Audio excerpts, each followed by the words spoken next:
आपको पता है देश में चल रहा सबसे बड़ा स्कैम क्या है? इस वीडियो में आपको उसी के बारे में बताया जाएगा।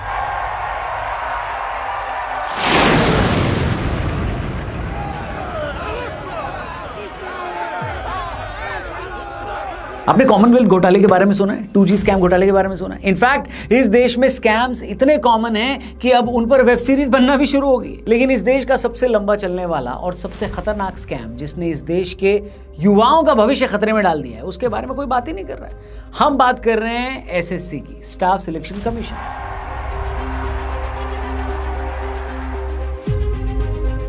विकिपीडिया ने इस बारे में एक अलग से पेज बना रखा है SSC स्कैम के नाम से, और उनके हिसाब से ये स्कैम 2016 से लगातार चलता आ रहा है और अभी भी चला जा रहा है। यही इस देश की बदहाली है कि यहाँ पर सड़क 9 साल नहीं चलती, फ्लाईओवर और पुल की एवरेज लाइफ 9 साल से कम है, लेकिन स्कैम यहाँ पर 9 साल से चले जा रहे हैं। लेटेस्ट कंट्रोवर्सी क्या है, क्यों इतना विरोध प्रदर्शन हो रहा है, ये मामला दिल्ली तक कैसे पहुंच गया, इन सब के बारे में आज बात करेंगे। लेकिन सबसे पहले ये समझना जरूरी है कि आखिर स्टाफ सिलेक्शन कमीशन यानी SSC है क्या। तो दोस्तों, स्टाफ सिलेक्शन कमीशन एक ऑर्गेनाइजेशन है जो भारत सरकार के अंडर आती है और इसका काम है अलग अलग मिनिस्ट्री और डिपार्टमेंट के लिए स्टाफ की नियुक्ति करना। यानी ये समझ लीजिए कि सिंपल शब्दों में SSC एक रिक्रूटमेंट एजेंसी की तरह काम करती है, जो एग्जाम करवाती है और फिर जो गवर्नमेंट बॉडी में वैकेंसी है उसको फिल करती है। SSC बहुत सारी पोस्ट के लिए रिक्रूटमेंट करती है। इसमें एडमिनिस्ट्रेशन, फाइनेंस और बहुत सारी नॉन टेक्निकल पोस्ट भी होती है। जैसे SSC CGL यानी कंबाइन ग्रेजुएट लेवल एग्जाम जो होता है, वो देश भर से युवाओं को अपनी तरफ खींचता है जिनको गवर्नमेंट जॉब यानी सरकारी नौकरी चाहिए होती है। अब अपने देश में सरकारी नौकरी को लेकर जो ऑब्सेशन है, ये तो किसी से छुपा नहीं है। आज तक मीम्स बनते हैं कि किस तरीके से सरकारी नौकरी पाने वाले लड़कों के पीछे लड़कियां अभी भी जान छिड़कती हैं। 2 महीना में सरकारी नौकरी ले आओ तो तितली तुम्हारी। बेसिकली जो माँ बाप कहते हैं कि बेटा बोर्ड दे दो फिर तो ऐश ही ऐश है, बेटा ग्रेजुएशन कर लो फिर तो ऐश ही ऐश है, बेटा शादी कर लो फिर तो ऐश ही ऐश है, वो ऐश असल में अपने यहाँ सरकारी नौकरी मिलने पर आती है, ऐसा लोगों का मानना है। यहाँ पर हम आपको एक और बात बता दें कि SSC गैजेटेड ऑफिसर वाली जो जॉब होती है, उनसे नीचे की भर्ती यानी नॉन गैजेटेड भर्ती करती है। यानी इसके लिए क्वालिफिकेशन बहुत ज़्यादा नहीं चाहिए होती और इसी वजह से कैंडिडेट्स की भरमार रहती है। आपने देखा होगा कि किस तरीके से SSC के एग्जाम से 1 या 2 दिन पहले रेलवे स्टेशन और बस अड्डों पर भीड़ की फोटोज वायरल हो जाती है। लेकिन अभी तक हमने जो बातें इस वीडियो में आपको बताई हैं, उनमें से SSC का एक ऑब्जेक्टिव और होता है, और वो ये जो रिक्रूटमेंट की जिम्मेदारी इनको दी गई है उसके लिए एक फेयर प्रक्रिया के साथ ट्रांसपेरेंट सिलेक्शन कराएं। लेकिन SSC वालों से बस ये प्रक्रिया और सिलेक्शन ही ढंग से नहीं हो पा रहा है। मैं तो गिनती करना छोड़ चुका हूं कि कितनी बार SSC में घपले और धांधली हुई है पिछले कुछ सालों में।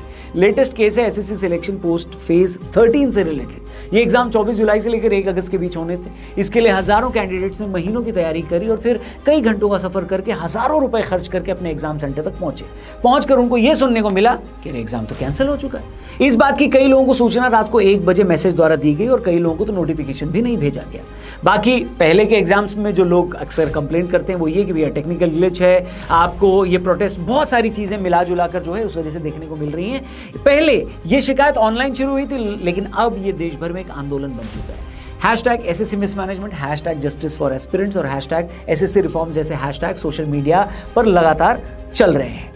न्यूज़ चैनल्स पर इस वक्त आपको स्टूडेंट्स के बहुत सारे इंटरव्यूज देखने को मिल जाएंगे, जहां पर वो ये बता रहे हैं कि किस तरीके से उनकी मेहनत और पैसे बार बार बर्बाद हो रहे हैं, लेकिन सरकार इस तरफ बिल्कुल ध्यान नहीं दे रही है। बच्चों की नाराजगी ये भी साफ बता रही है कि कुछ भी ठीक नहीं है, लेकिन सरकार इस तरफ ध्यान देने को तैयार नहीं लग रही। और अब स्टूडेंट्स की इस लड़ाई में शिक्षक भी उनके साथ आ चुके हैं और ये डिमांड कर रहे हैं कि SSC में जो खराबी है उसकी तरफ सरकार तुरंत ध्यान दे और ठीक करवाए। हालांकि सोशल मीडिया पर इस तरह के प्रोटेस्ट पहले भी हो चुके हैं, लेकिन अब की बार शिक्षक और स्टूडेंट्स ने दिल्ली चलो का नारा दे दिया और जंतर मंतर के आसपास भयंकर धरना दिया जा रहा है। लेकिन हालात तब खराब हो गए जब कई शिक्षकों ने एक मार्च निकाला। मुख्य मांगे ये थी कि SSC में जो लास्ट मिनट कैंसिलेशन होते हैं और टेक्निकल फेलियर होते हैं, एग्जाम सेंटर्स पर स्टूडेंट्स को जो पूरली ट्रीट किया जाता है, ये सब बंद हो जाए।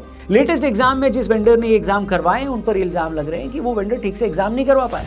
कई सेंटर पर तो माउस भी काम नहीं कर रहा था, तो गुस्साए स्टूडेंट्स ने माउस भी तोड़ दिए। इसी विरोध में department of personal and training यानी DOPT तक जब इन शिक्षकों ने मार्च किया और मंत्री जी से मिलना चाहा तो मंत्री जी तो मिले नहीं, उल्टा शिक्षकों और स्टूडेंट्स को डिटेन कर लिया गया और कई रिकॉर्ड्स में तो उन पर हिंसा की भी खबरें आ रही हैं। लेकिन अभी तक सिस्टम चलाने वालों की तरफ से कोई भी ऑफिशियल बयान नहीं दिया गया है।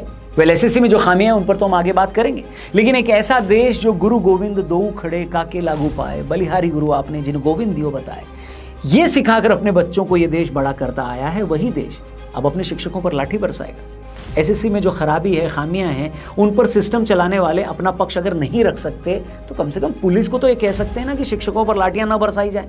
दूसरी बात यह है कि एसएससी हमारे यहाँ यूपीएससी के बाद दूसरा सबसे बड़ा एग्जाम है और इसमें बार बार अगर गड़बड़ी निकल कर सामने आ रही है तो सवाल तो खड़े होंगे ही।